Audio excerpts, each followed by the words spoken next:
शासनानं कोल्हापूर शहर दत्तक घेऊन हजारो कोटी द्यायला लागून देत, पण संपूर्ण देशामध्ये ज्या पद्धतीनं जयपूरचं नाव घेतलं जातं, उदयपूरचं नाव घेतलं जातं, त्या पद्धतीनं कोल्हापूरचं नाव घेऊन हा राजे राजवाड्यांचा एक इतिहास त्या ठिकाणी जगापुढे ठेवण्यासाठी मी सन्माननीय मुख्यमंत्र्यांना विनंती करणार आहे.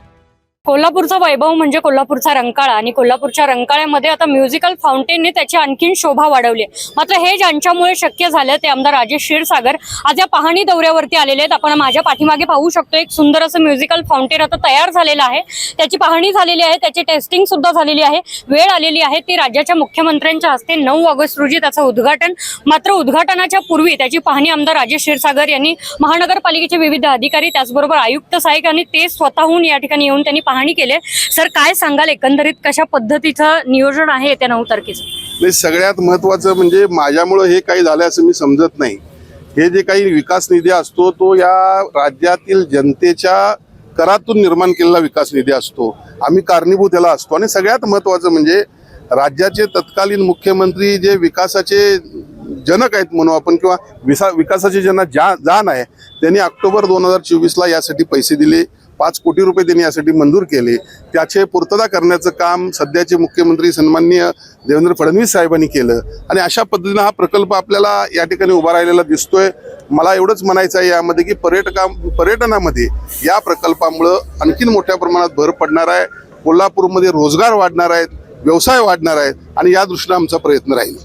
म्युझिकल फाउंटेन चालू करण्याच्या जेव्हा निधी आला तेव्हापासून आतापर्यंत अनेक समस्यांना सामोरे जात या अखेरच्या टप्प्यापर्यंत आपण पोहोचलेला आहे. संपूर्ण ही कार्यपद्धत आहे. जो म्युझिकल फाउंटेन आता तयार आहे. अनेक वेळा अनेक प्रश्न उपस्थित राहिले, अनेक वेळा अनेक समस्या आल्या. त्या सगळ्या भेदून तुमच्या संपूर्ण टीमने किंवा जे कॉन्ट्रॅक्ट्स ज्या कंपनीकडे गेले होते विप्रो कंपनीच्या माध्यमातून हे सगळं करत असताना काय वेगळा अनुभव आला?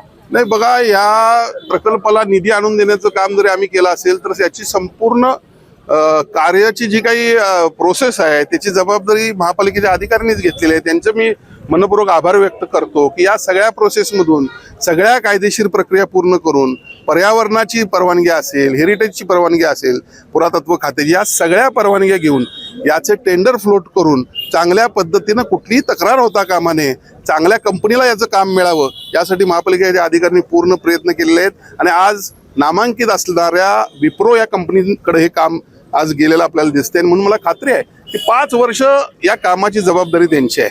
म्हणजे काम तर ते आता त्यांनी पूर्ण केलेलंच आहे, पण देखभाल दुरुस्ती हा नावाचा प्रकार जो असतो ते 5 वर्ष, म्हणजे किमान 5 वर्ष या ठिकाणी आपल्याला कुठलीही अडचण येणार नाही आहे. आणि मला खात्री आहे की येणारे अधिकारी महापालिके देखील अत्यंत आता सक्षम आहेत. आज 700 नवीन कर्मचारी भरण्याचा आपल्याला सेवा नियमाचं आज मंजुरी मिळाली. आज आपल्या महापालिकेकडे अधिकारी कमी होते आणि त्यामुळे आता आपले आलेले आयुक्त देखील अत्यंत चांगल्या पद्धतीने काम करताना आपल्याला दिसत आहेत. आणि म्हणून पुढच्या काळामध्ये निश्चितपणे यावर देखील सर्वांचं लक्ष राहील. आहेत हे प्रकल्प चांगले ठेवून पुढे आणि शहराचा विकास कसा करता येईल याकडे आमचा प्रयत्न राहील. कोल्हापूरचे जितके काही ऐतिहासिक ठेवे आहेत त्या ठेव्यामध्ये तुम्ही काहीतरी महत्त्वपूर्ण भूमिका आतापर्यंत नेहमीच बजावताना कोल्हापूरकरांनी पाहिलेला आहे. रंकाळ्याचं म्युझिकल फाउंटेन असू देत किंवा रंकाळ्याची याच्या आधी जो कायापालट झाला पतदिव्यांपासून या सगळ्या गोष्टी असू देत, आतापर्यंत तुमचं कार्य हे प्रत्येकापर्यंत पोहोचलेलं आहे. मात्र येत्या भविष्य काळात आणखीन काय कोल्हापूरकरांना तुमच्याकडून वेगळं पाहायला मिळेल, वेगळ्या कामाची संधी तुम्हाला कोल्हापूरकरांना देता येईल? अतिशय चांगला प्रश्न तुम्ही विचारला. कोल्हापूरचा ठेवा जो आहे याचीच सगळेजण विसरलेले आहेत. ज्या पद्धतीनं उदयपूर, ज्या पद्धतीनं जयपूर, जोधपूर, म्हणजे जी राजे राजवाड्यांनी घडवलेली शहर आहेत. म्हणजे उदयपूरला तुम्ही गेला तर त्याला आपण लेक सिटी म्हणतो, जयपूरला गेला तर पिंक सिटी म्हणतो, त्या ठिकाणचे वाडे असतील. ऑलरेडी हा ठेवा आपल्याकडे छत्रपती शाहू महाराजांनी इथे ठेवलेला आहे, पण त्याचं देखभाल दुरुस्ती आणि जतन संवर्धन जे म्हणतो ते योग्यरित्या झालेलं नाही आहे. आणि त्यामुळं मी येणाऱ्या या आता परवाच्या 9 तारखेच्या दौऱ्यामध्ये आजपर्यंत आम्हाला शासनानं भरपूर दिलं, त्यांचे आम्ही आभार मानावे तेवढे थोडे आहेत. पण येणाऱ्या या दौऱ्यामध्ये माझी प्रमुख मागणी असणार आहे की माझ्या कोल्हापूर शहराची हद्दवाढ झाली पाहिजे. हद्दवाढ झाल्यानंतर रिंग रोड एक महत्त्वाचा विषय आहे. डीपी चांगल्या पद्धतीने निर्माण झाला पाहिजे, डीपी मधले रस्ते चांगले झाले पाहिजेत, ॲम्युनिटीज चांगल्या दिल्या पाहिजेत. आणि सगळ्यात महत्त्वाचं जर काय असेल तर ज्या हेरिटेज प्रॉपर्टी 64 आहेत ह्या हेरिटेज प्रॉपर्टीचं जतन संवर्धन त्यासाठी जे काय करावं लागेल. आज शहरामध्ये अनेक तलाव आहेत, आपल्याला रंकाळा तलाव एक दिसतो, आज कळंबा तलाव आहे, कोटीतीर्थ तलाव आहे, आमचा डॉक्टर बाबासाहेब आंबेडकर उद्यान कसबा बावडा आहे, त्याचबरोबर कोटीतीर्थ तलाव आहे, इकडं तुमच्या फुलेवाडी परिसरात तलाव आहेत. हे तलाव कुणी निर्माण केलेले आहेत? हे छत्रपती शाहू महाराज निर्माण केले आहेत. आणि म्हणून ह्या सगळ्या गोष्टींचं जतन संवर्धन करत शासनानं कोल्हापूरला दत्तक घ्यावं आणि हजारो कोटी निधी द्यायला त्याला लागून देत. कारण हा ठेवा आहे, लक्षात घ्या. CPR घ्या, आज मंडप घ्या, भवानी मंडप घ्या, आज नवीन राजवाडा घ्या, इथं असलेला ऐतिहासिक आपलं शालिनी पॅलेस घ्या, यासह ट्रेझरी ऑफिस आहे. अनेक गोष्टी मी आपल्याला सांगू शकतो की या हेरिटेज प्रॉपर्टी आहेत. आणि म्हणून याचं जतन संवर्धन करण्यासाठी शासनानं कोल्हापूर शहर दत्तक घेऊन हजारो कोटी द्यायला लागून देत. पण संपूर्ण देशामध्ये ज्या पद्धतीनं जयपूरचं नाव घेतलं जातं, उदयपूरचं नाव घेतलं जातं, त्या पद्धतीनं कोल्हापूरचं नाव घेऊन हा राजे राजवाड्यांचा एक इतिहास त्या ठिकाणी जगापुढे ठेवण्यासाठी मी सन्माननीय मुख्यमंत्र्यांना विनंती करणार आहे. खूप खूप धन्यवाद साहेब. रंकाळ्यावरती आपण आहोत आता.